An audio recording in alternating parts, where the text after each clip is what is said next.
Welcome to the show, Clifford Brown Jr., son of legendary jazz trumpeter Clifford Brown. You were born in Philadelphia and raised in LA. Your mother, LaRue Brown, was a pioneer in the modeling industry.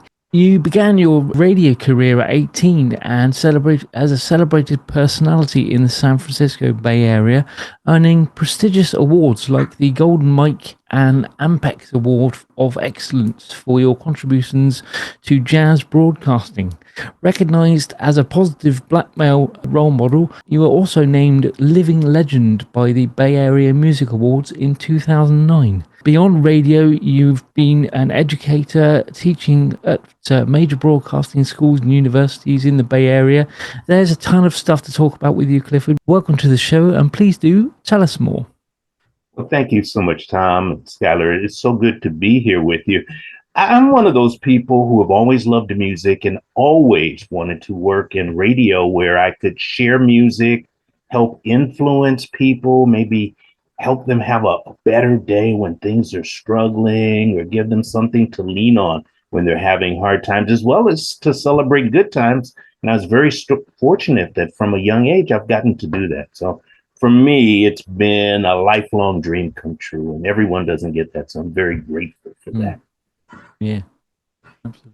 Tell me, how much do you love music?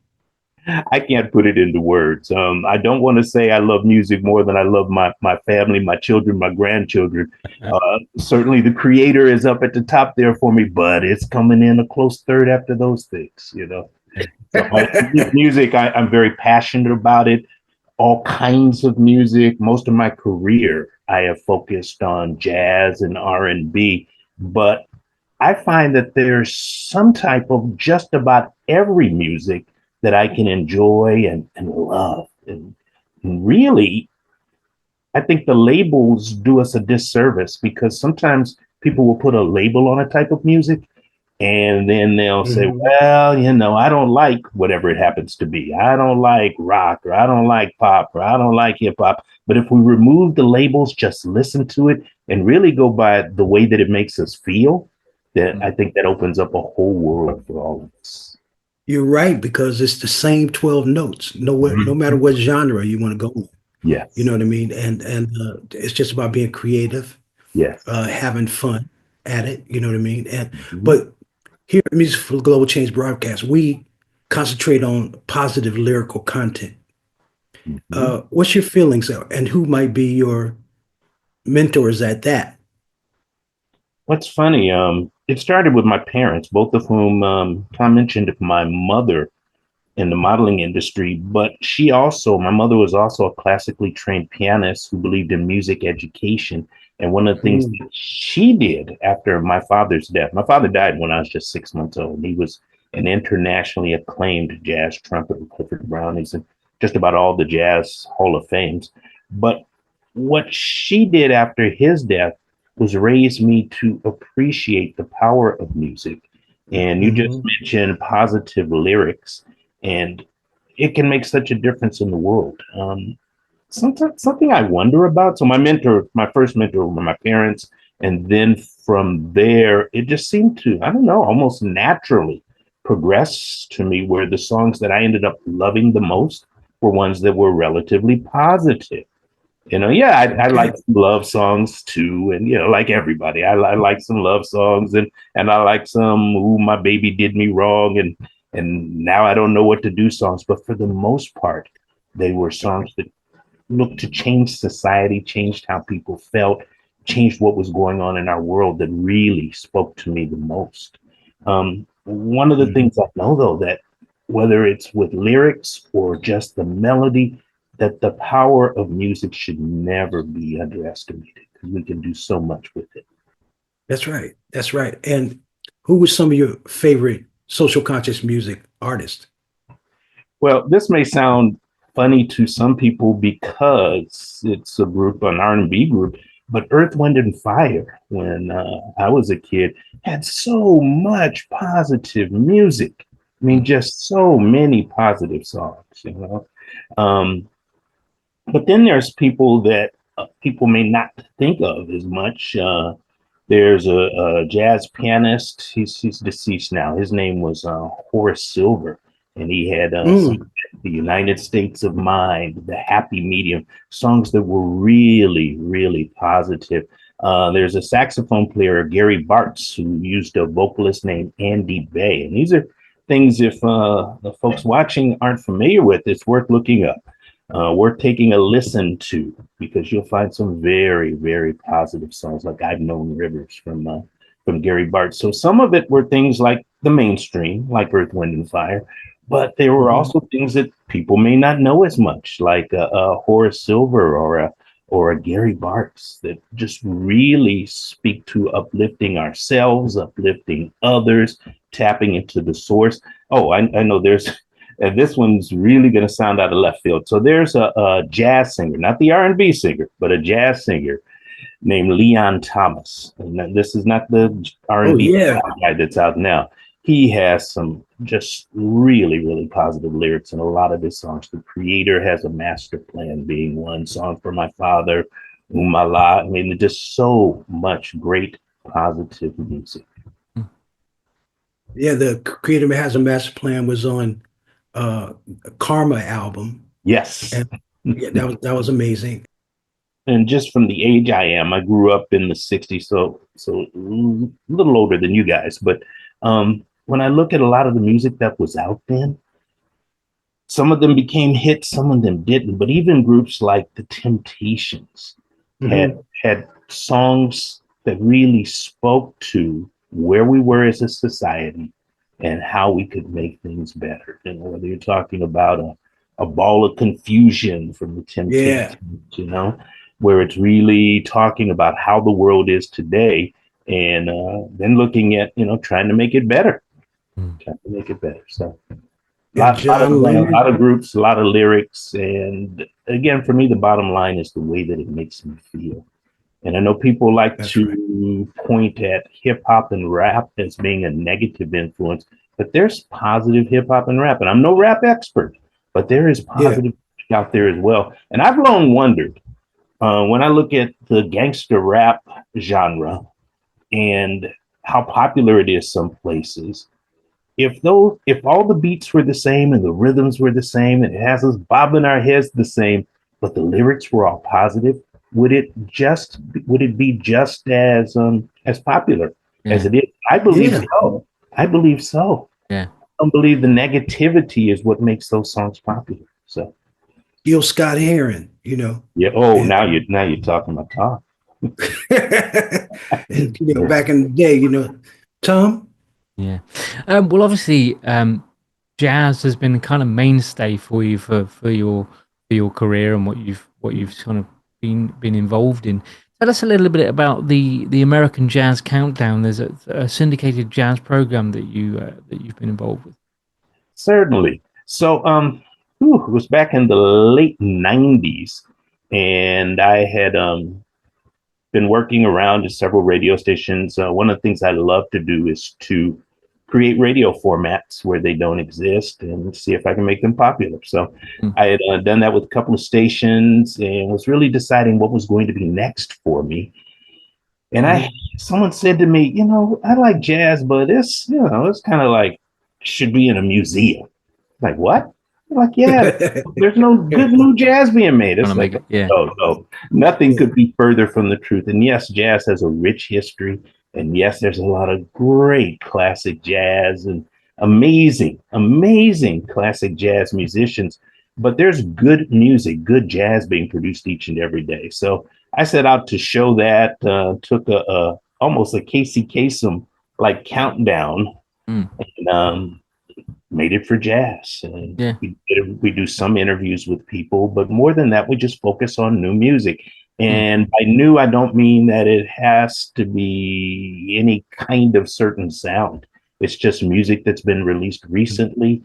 It's, in my opinion, all uplifting, certainly music that ends up becoming fairly popular for jazz, you know, and so that was the whole gist behind it, just to show that there is still good new music being produced each and every day. And so we do that, and it's clicked. It ends up being one of the most listened to syndicated jazz programs in the country, and you know, and I enjoy doing it. So it's a lot of fun.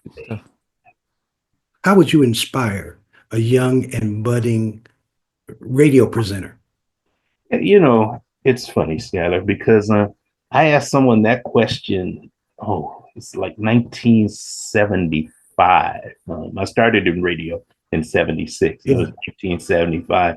And their answer to me was, there's a guy that was on the radio that I looked up to. He said, get your real estate license. And I was devastated. It's like, what? No, that's not what I want to do. Yeah. The first thing I would say is with anything is be dedicated to your craft. So you have to Yeah. practice. You want to be as good as you can and have as much passion for what you're doing as you can. Thing number two, I'd say never quit. Mm. Going to be ups and downs no matter what you're doing in life. And Yeah. you have to, be as good as you can. And you have to, no matter what happens, if it's what you really, really want to do, then you hang in there. The third thing I would say is be open to coaching, be open to taking advice, because there are a lot of people out here who have probably done what you want to do, even if they've done it in a different way, and you can learn from all of them. So those would be the things. Stay true to your craft, learn as much as you can, listen to your mentors and be coachable. Those things I think are really, really huge. Wow. This is wonderful. Tom? Do you find that in the US, I suppose, there's still avenues for fresh programming that can be produced, or is it a little bit like there's lots more of the very, very samey stations, or do you think there's still people that try and do new types of, you said it yourself, you sort of try and do your own new types of programming? Do you think that's still coming through? I think both things are true, if that makes sense. There are a whole lot of radio stations that are exactly the same, and it's by design. People find something that seems to be working, that seems to be popular.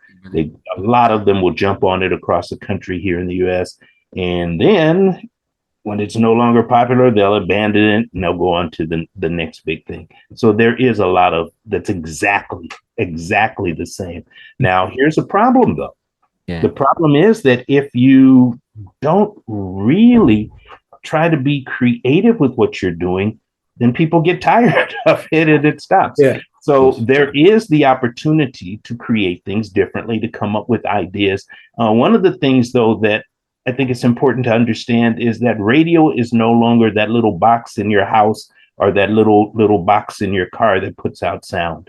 Radio, to me, has become anything that has to do with audio. So whether you're talking about streaming audio, whether you're talking about doing a podcast like this that's music and that ends up being music intensive, anything at all where you can deliver audio to someone, then I think of that as radio. And there's just so much opportunity for any kind of idea that you have. I mean, I look at what you gentlemen are doing, not only getting the word out and talking to people from all walks of life, but really doing something that will, as your motto says, that will create change within the world, positive change within the world. And we need that so much. And I think this is just another example, what you guys are doing, of how there is opportunity. You have an idea, and you put that idea to work to really make positive change in the world, to really make a difference.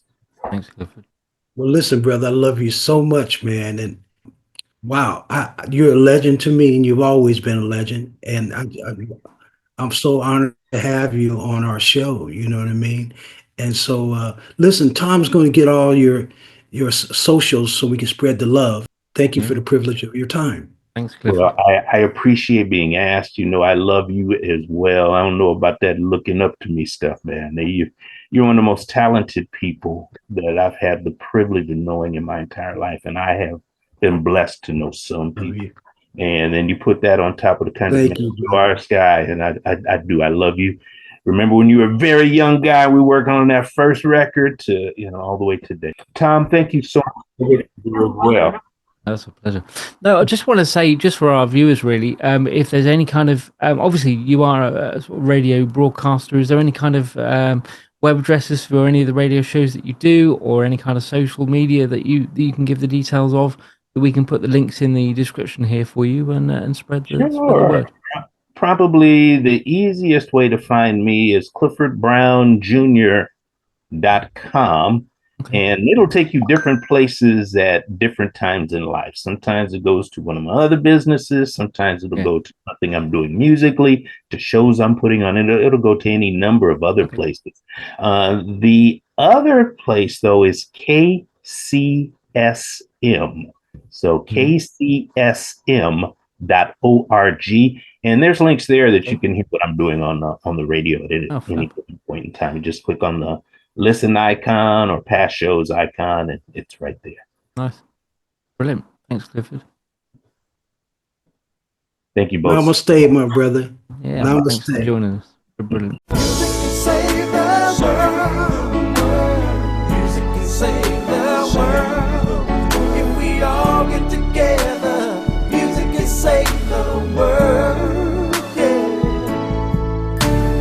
Music can save the world. Music can save the world. If we all come together, music can save the world. There's an urgency facing our humanity. Thank you so much for watching. To stay up to date, please click subscribe and hit the bell. You can also join our group on Facebook and find us on LinkedIn and Instagram.